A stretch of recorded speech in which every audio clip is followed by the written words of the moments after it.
Your personal brand isn't just a logo, a tagline, or a clever marketing hook. It's who you are at your core. It's how you think, it's how you make decisions, and it's how you show up in the world, both personally and professionally. And building a brand isn't just about a strategy, it's about alignment. And that requires something much deeper: self-awareness, resilience, and the willingness to grow and evolve. Now, I'm not a doctor, I'm not a guru, but I am a builder. I've built two very successful businesses, worked through failure, I faced my own demons, and I'm still in the process. I'm still refining, I'm still evolving. So each week on the Branding Lab, I'm going to break down the lessons, the insights, and raw truths that shape not just great businesses, but great leaders. In this roughly 10 to 15 minute monologue, I'm going to share the stories and the insights of my own experience and the deep conversations with CEOs, founders, and thought leaders from all over the world. We're going to uncover the patterns, the decisions, and the shifts that separate those who grow from those who stay stuck. Because here's the honest truth: if you're not evolving, neither is your brand. So let's. For centuries, philosophers and thinkers and leaders have wrestled with the single most profound question: who am I? And it's the very foundation of every great story, every meaningful connection you've ever made, and every impactful legacy anyone has ever left. The twist of it all, the fuckery of it all, is that knowing yourself isn't just a philosophical exercise. It's literally the cornerstone of how you show up in the world and how you create value and impact and inspiration, dare I say. A recent conversation with a friend of mine named Patrick Williams, and he reminded me of this recently, and it really struck a chord because in a world that is constantly pulling us outward towards trends and expectations and comparisons, the most important thing we can do for ourselves is to look inward, to go a little bit deeper. And he told me a story of how he had just finished this lifelong psychology quest with his therapist, and he was telling the stories to his wife, and he was really proud about all these awakenings and uncoverings and unearthings he had done about himself. And his wife's single response was, "Patrick, you need to go deeper." And it's true because it's an iterative process. And in this world of trends and expectations and comparisons, the most important work we can do is go deeper. Get to know ourselves, who we are, and how do we show up in the world. And to know ourselves, to truly know who we are and what we bring to the table, enables us to show up intentionally. And it becomes the foundation of what I'm calling in my business, how to become the niche. And it's this whole idea of showing up. So whether it's in your business, it's in your relationships, or how you engage with yourself, how you show up in arguments, how you show up with your partner, as a father, as a mother, as a friend, as a lover, the way you show up defines how people experience you. And how people experience you determines the proliferation of relationships, perhaps, or business opportunities, or good father-daughter relationships in my case. And if you don't understand who you are, if you're not clear on your values and your fears, your aspirations, your likes, your dislikes, then how you show up is a fragmented and inconsistent and sometimes even unintentional version of yourself. And that's like halfway there. It's not fully you. You're being inauthentic. You're being disingenuous. And if there's anything I've learned in my 40 plus years on this planet, is that the fastest way to build deep, meaningful connections is to be yourself. It's been a hallmark of who I have been most of my life, but specifically the last 15 to 20 years, I've spent a lot of time and energy on being me and just showing up as me and becoming a better version of myself every step of the way. And I've spent a lot of time trying to figure out who I am and what do I bring to the table and what values do I offer and what do I believe in and who do I want to surround myself with. And knowing myself in this capacity is all about clarity. It's crystallizing my personal ethos and owning the parts of ourselves that drive our purpose and drive our values and reinforce the different things that we bring to the table, and recognizing the areas where we lack and we need growth because the way you show up truly matters. And when it's rooted in self awareness, it doesn't just leave an impression, it leaves impact. And that's really important in everything you do. Again, whether it's a partnership, whether it's a romance, whether it's a father, mother, your business collaborations, whatever it is, what is the point of being here if we're not adding value? Why would we just want to show up as a consumer? We want to be contributors. And in the process of contributing, we make everything around us. We make our ecosystem and the ecosystems that are connected to our ecosystem a better place. And one of the hardest lessons I've ever learned, truly, and continue to learn, to be honest with you, is that being vulnerable or the vulnerability is the it's the gateway to this authenticity, to this genuine nature. And we live in this world that tells us to avoid discomfort and to put up walls and to project strength at all costs and compete and conquer, and that puts us in silos, right? But the truth is, for me, is that life is not meant to be isolated, and life in of itself is a polarity, right? And joy, pain, love, fear, success, failure, confidence, doubt. You can't have one without the other. And when you learn to lean into that polarity through vulnerability, through self awareness, you allow yourself to become more vulnerable and you open the door for more growth.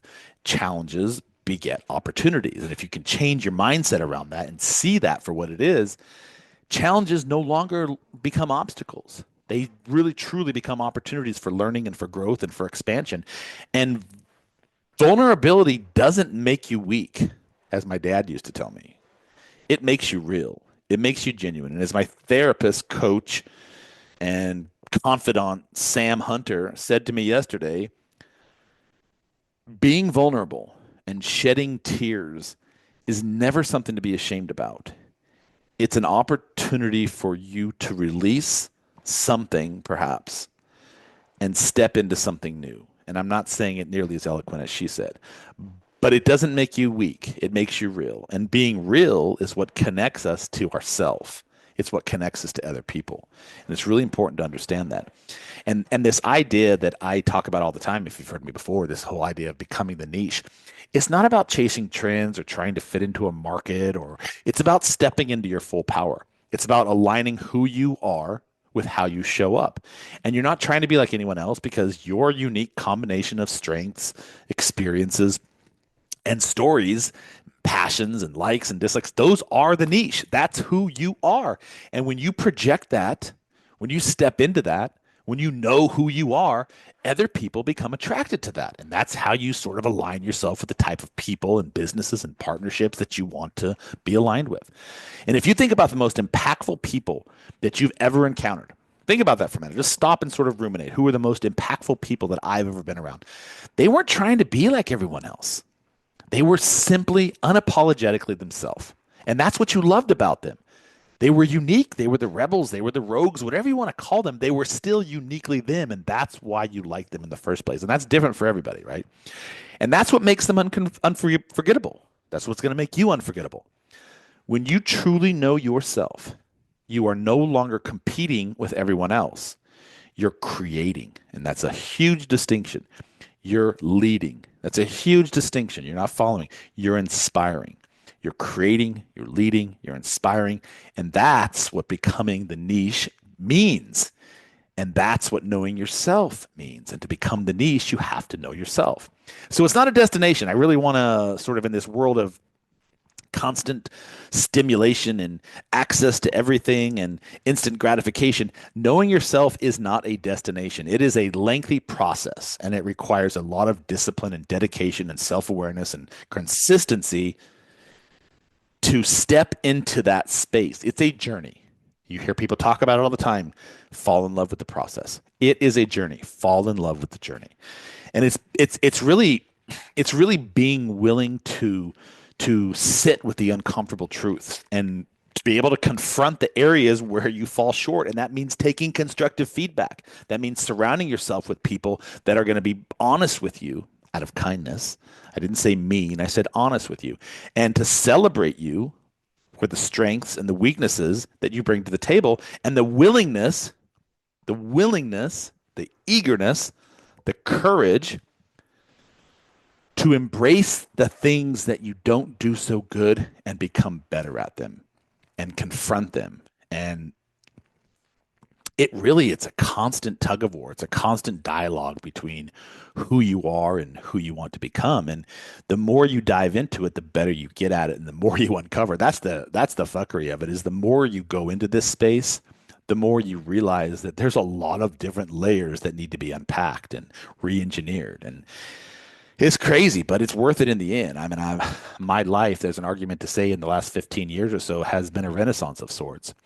And this isn't just a personal journey for me. It's been a foundation of how I impact the world and how I want to leave here with a legacy of making a difference and inspiring and making people's lives a little bit better. So whether you're leading a business or you're building a brand or you're just simply trying to create meaningful relationships, it all starts with this whole idea of self-awareness. And when you know yourself, when you truly take the time to know who you are, you can show up more genuinely, you can connect deeper, and you can create something that lasts a little bit longer than had you not taken the time to do that. So here's my invitation to you as I wrap this little diatribe up. Take a moment today to reflect and ask yourself, who am I when no one's watching? How do I want to show up in the world? What kind of impact do I want to leave behind? If you had to leave today, and I ask every one of my podcast guests this question, if the mothership was hovering above you right now and they said to you, hey, we're taking you home, whatever that means to you, and you don't have a choice, and I need you to leave whatever it is that you can gift the planet with, what would that be? I want you to think about that. What kind of impact do you want to leave behind when all of your work here is done? And these are not easy questions. You have to sit down and really think about them, but they're very, very critical and important ones. And I encourage you to take the time to journal about them, to write about them, to ruminate on them, and the answers will shape literally everything you do henceforth. And again, as I tell my daughter all the time, this is not about perfection. It's about showing up. It's about being fully vulnerable and intentional. Because when you do that, when you show up genuinely, you're not just building a brand, you are creating your legacy. And that legacy, that's what ultimately will change the world. And that is what you're going to gift in your time here. I'd love to hear your thoughts on this. It is a interesting conversation, to say the least. I'd love to hear how you're deepening your relationship with yourself. How do you show up for the people and the work that matters most to you? Let's have a conversation about it. I'd love to hear your feedback on it. And if you're interested in being a guest on my show, The Branding Laboratory, we dive into conversations like this, man. We take it down the rabbit hole for sure. And if you're interested in getting a little bit dirty and a little bit messy and a little bit vulnerable and getting to know who you are, then my podcast is the answer for that. I will ask you things that you have not been asked before, and we're going to uncover those. So thank you for listening. It's been a fabulous time sharing this minute with you, and I will see you on the other side, my friend.